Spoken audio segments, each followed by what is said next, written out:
all your life as a great champion in the area of agriculture, biology and genetics. When did you become interested in information and communication technologies? Well, in any field of science, particularly science with an application to human well-being, communication is vital. Without it, you can do a lot of science, they will remain in the laboratory. But if you want to link the lab and land, the medium is the communication, most appropriate communication, whichever. And today we have an opportunity to leapfrog in this area. That is why as soon as this foundation was established in '89, we chose information technology as one of the important areas where we have to bridge the rural-urban divide.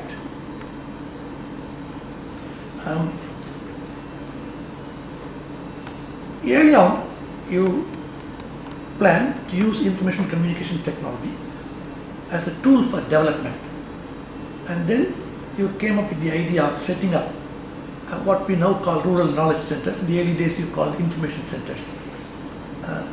At that time, what was the general feeling among intelligentsia about the use of technology in rural areas and so on? Well, when we started this program for village knowledge centers, it arose from a dialogue held here in our foundation, 1992. There were a lot of skeptics. They mentioned that rural areas don't have proper electricity, not only in terms of quantity of electricity, but quality of electricity, the high voltage fluctuations of various kinds. Then the problem of rats, rodents and so on, which can cut the wire. So there was a genuine apprehension, how can we take the computer to rural India, and also a very high degree of illiteracy in the country.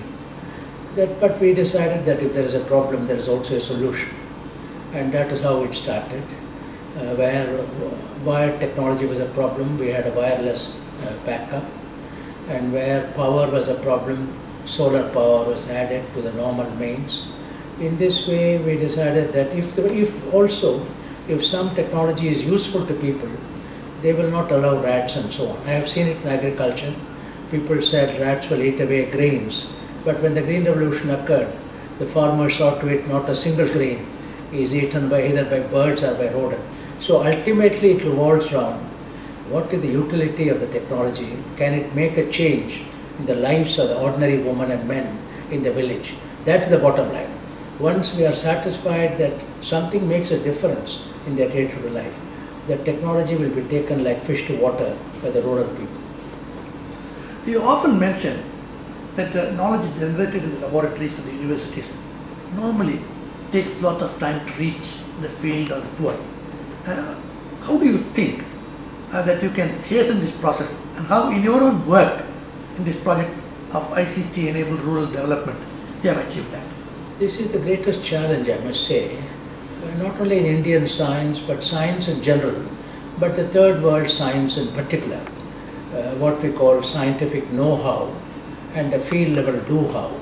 The gap is very wide, This can be bridged only by scientists themselves. If a scientist feels that there is no use of doing all that work unless it reaches the people for whom it is intended. If I develop a new variety of wheat or rice or some other crop, if the seeds are sitting on my table showing to visitors, there's no meaning at all unless it gets to the field and they sow the crop. Same is true in any field. A vaccine, for example, to produce a vaccine, if it doesn't reach the people, the vaccine is of no importance. So I would say it's the ethical and moral responsibility of scientists who are working in applied areas, particularly of great importance of food and health security, to ensure that their work reaches the people for whom it is intended. If you have that mindset, then things will fall in place. In your own project, namely the information communication technology enabled rural development, which started in Pondicherry, now in several states, how was this achieved? Actually, in real terms, how did you achieve? What are the things that you did to ensure that laboratory know-how actually becomes field level know-how?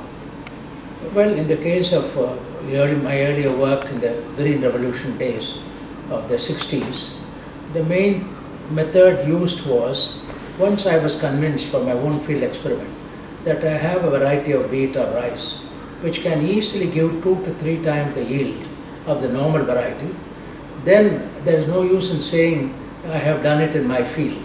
It has to be shown in the field of the farmers. And we selected the poorest farmer, not because anything you demonstrate in a rich person's farm will be attributed to affluence, not to technology. If you want something to be attributed to technology, then you must go to the poorest of the person.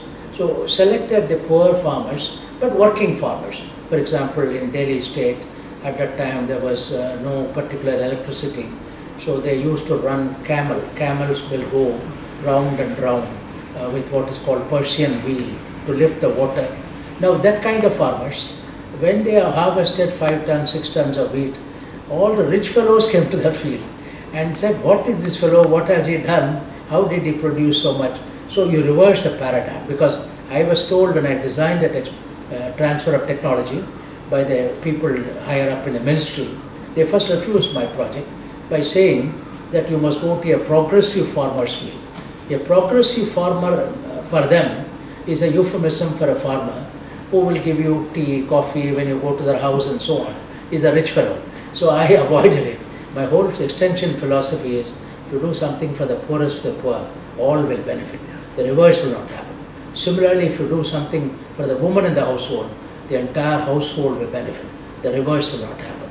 And these two principles have worked in the last 50 years. Consistently, they have proved to be correct. In the case of can you explain this in the context of the information technology, using the project that you used information technology for rural development? You now said about agriculture, growing wheat and so on. Now, currently you are using a lot of information technology in your projects. In the same way, can you give some examples of how the laboratory know-how is benefiting the field level know-how in the ICT and at that time we decided the concept of what is called village knowledge centers, and among various donors, IDRC of Canada was the most supportive. They helped us throughout, not only in terms of purely money, but in terms of also a technical partnership, which was very, very valuable. And the design of the experiment was simple. Decided some basic ground rules. One, the content creation and capacity building. Connectivity can be given, but content is the one which will influence it. Because even at those days, in the early 90s, we found even a hut was having an antenna and a television set. They had a cable TV. So that means they appreciated the TV. And when you took a study why they appreciate the TV, it was for entertainment, it was for some news, but was never for agriculture, never for giving information of value to them every day. Even the weather data were very generic, clouds, satellite clouds, but doesn't make any meaning to them at all in the village. Unless generic information becomes location specific, it doesn't help them. So we developed some ground rules. First, the information must be demand driven. It must be something which they want, not we think they want. We also give something which we think they should know, but essentially then it must be gender sensitive. There is differential needs of women and men. We found even in the very early discussions, women need more health information because the primary health care center is headed by a man to whom they don't go. Therefore, it was clear that we must have some women doctors to advise and so on. It must be in the local language. It must be in the local language. And there must be a sense of ownership of the local people. It should not be, government does these programs by calling the people as beneficiaries. We hate that word beneficiary. We feel that we are the beneficiaries. By working with them, we learn a lot. What we do is partnership.